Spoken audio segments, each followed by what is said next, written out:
Hi guys, welcome to Nyonya Cooking. Thank you so much for the comments and also the requests that you have been sending me. And one request or one recipe that have been popping out non-stop on either Facebook or in the comment section below is this very special dish called laksa. Now, there are many variations of laksa in Malaysia. There's the curry based one, there's the sour based, and then there are different laksas from different states. But as an introduction to this laksa, I am showing you how to prepare Nyonya Laksa, or also known as Laksa Lemak. So this laksa is a noodle dish which is curry based. It has a lot of ingredients, so don't be shocked. For those of you who have tried this laksa, you know that it's so divine. The taste is so complicated, but yet it's so soothing to the soul. So I'm going to show you how to prepare this at home to show your friends and impress them. So let's begin by looking at the list of ingredients. To prepare a good bowl of laksa nyonya, there are several things to take care of, and one of it is the broth, and secondly is the rempah or the chili paste that is used, and that is the heart to a good bowl of laksa. So now let's begin with the ingredients that we'll need for the rempah. Here I have some lemongrass, belacan, and this is the one that is in block, it's hard, and then some shallots, garlic, turmeric, candle nut. It can be substituted with macadamia nuts and also galangal. This is something like ginger, but it's not ginger. And then I have coconut milk to add this creamy flavor to your laksa. So next we'll also need some chilies. I'm using a combination of fresh chilies and also dried chilies because I do not have enough of dried chilies. But if you have dried chilies, use them, or you can use fresh chilies as you like. And then some dried shrimps. Also for this laksa, it's really special because we have daun kasum, or this are also known as Vietnamese mint or Vietnamese coriander.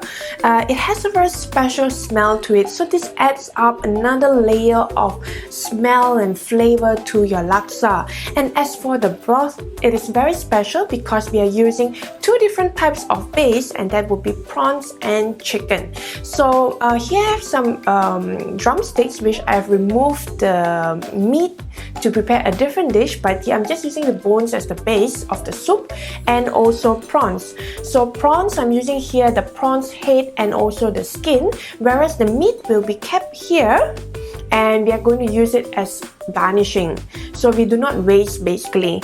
And also in the laksa we'll also add some tofu puffs and also fish balls. Do not forget we also need some sugar and salt to taste, and a bowl of laksa is always served with sambal. So this sambal that I'm going to prepare now is a very basic sambal that uses my previous recipe, which is the chili bowl recipe. So if you want to check that out, click here. Okay, and for that I have the chili paste or the chili bowl and also a bit of belacan. So now let's begin with preparing the laksa. The first step is to prepare the broth. So as I mentioned earlier, we are using two different types of broth. So let's begin with the chicken one first. We're going to take the drumsticks over here, put it into a pot, and then add water to it. So put this at high heat, ensure that it boils, and then once it starts boiling, just put it low and let it simmer for the next 30 to 45 minutes, and that is what we want at the end of the day. And then now we can work with the prawn. As for the second part of the broth, I'm going to add a bit of oil, about 1 tablespoon of oil, and we are using the prawn heads and also the skin. So this will actually add a very sweet note to the broth itself. So keep frying until it turns orangey, and at the same time you see the oil from the prawns will be coming out. So then it's ready now. So we are going to add just water to it and let it boil and then simmer just like the chicken. After adding water, I'm just going to add 3 stalks of daun kasum or this Vietnamese coriander into this pot together with the prawns. You can use a spoon to remove the impurities and the excess oil.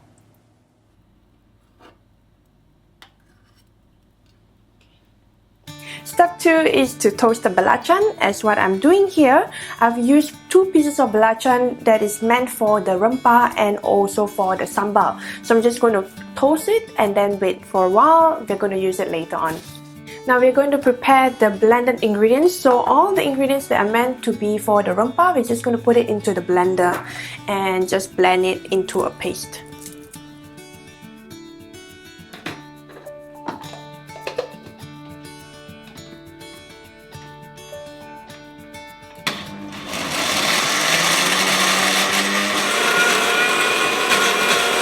Don't forget to add in the belacan into the blended paste and also the dried shrimps. After all the blending, we are left with this very beautiful sambal paste. The smell itself is heavenly. So take a look.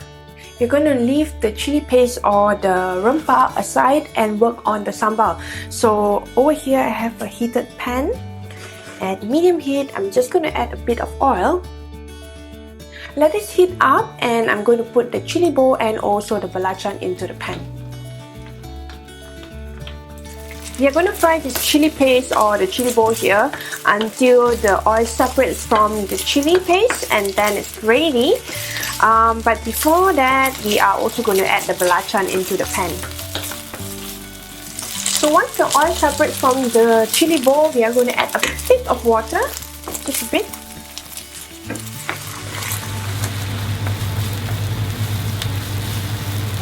And then add some sugar to taste. If you find that it's not salty enough, you can also add some salt, but the saltiness basically comes from the belacan too.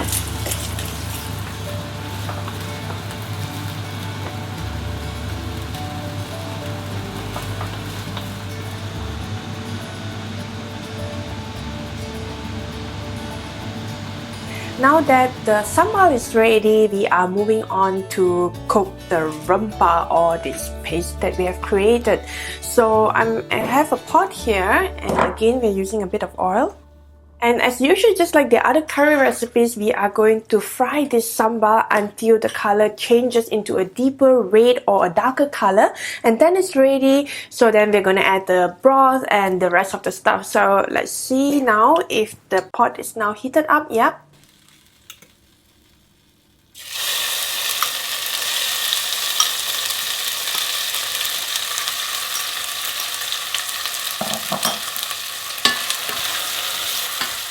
The color of the laksa paste is now slightly darker and then we know that it's ready, so that means we're going to add the broth in it.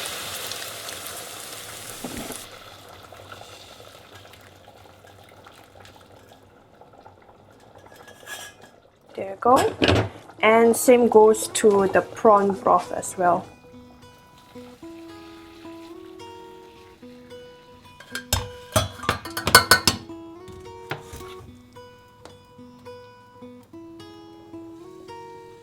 So we're just going to stir this now until the laksa paste is fully incorporated with the broth, and then we're going to let it cook.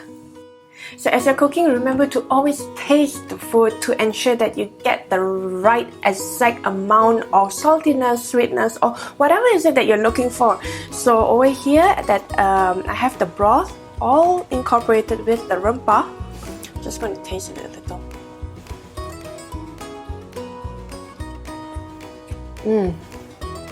It's sweet and just spicy at the same time. There's just so many different tastes.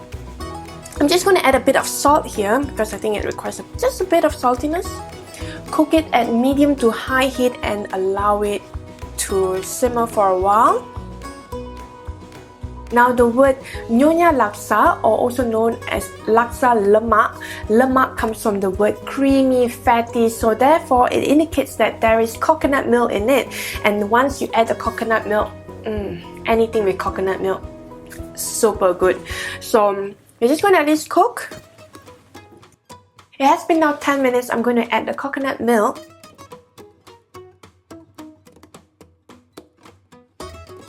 Now it creates this really nice golden yellow color that the laksa should have. And now we're just going to let it cook until it boils, and once it boils means it's done. Meanwhile, I have a pot here with water, boiling water. I'm just going to add the prawns that I've prepared earlier.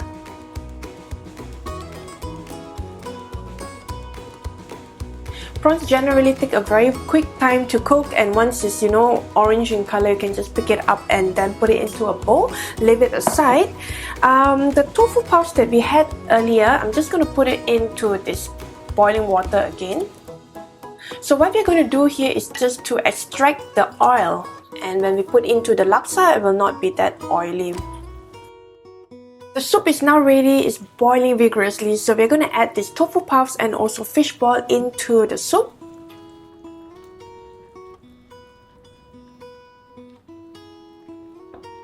The tofu puffs and also fish balls will be cooked in the soup for about 10 minutes, and meanwhile we will be preparing the noodles. So there are two types of noodles that I'm using here. One of it is rice vermicelli, or also known as mihun, and they are really thin, as you can see here. Another one is the egg noodles. I can't find the egg noodles over here, so I just used some yellow wheat noodle, and this is how it looks like from the Asian market. Normally in Malaysia we use the yellow noodle, or also known as the Hokkien noodle, but if you can't find it, you can use any type of noodles that you like. And now I've already cooked this earlier.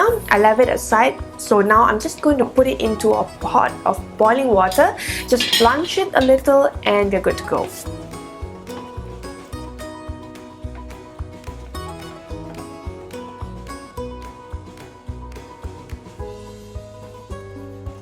It's time to dish the soup out into this bowl. So very carefully, just give it a few stirs first.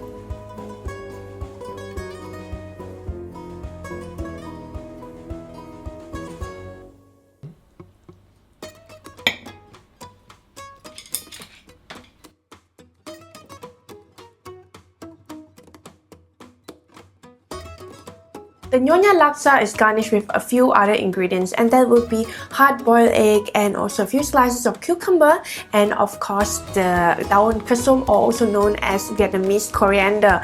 Now this brings up the flavor, the smell in this bowl. Do not forget also the prawns that we prepared earlier. So here I have it all assembled, and of course the best step or the best part of the video, and that is to try it. I can't wait. It looks so good. It smells so good. Now, accompanied with the sambal that I prepared earlier, I'm just going to add a bit of calamansi juice, or also you can use lemon or lime, just a bit of it. I like tofu puffs, so I'm just going to have some tofu puffs here. Accompany it with a bit of sambal. Okay.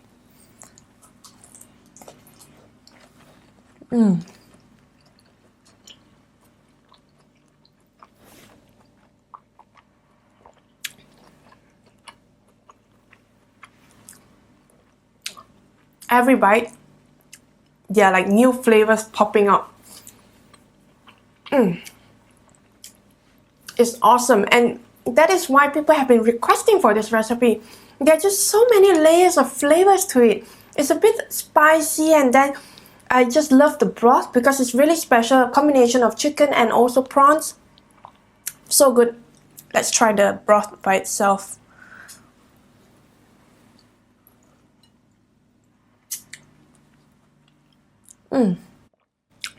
Delicious.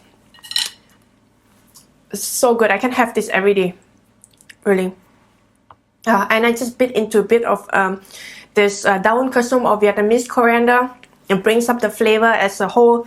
Oh, so good. Try this recipe, please. And for those of you who have requested, I hope that you will try this recipe and then send me photos of them. I just love seeing all these beautiful photos on Instagram, Facebook, Twitter, or even Google+. So remember to subscribe to Nyonya Cooking for more recipes like this. It's free. You get updated whenever we post a new video. Till then, happy cooking!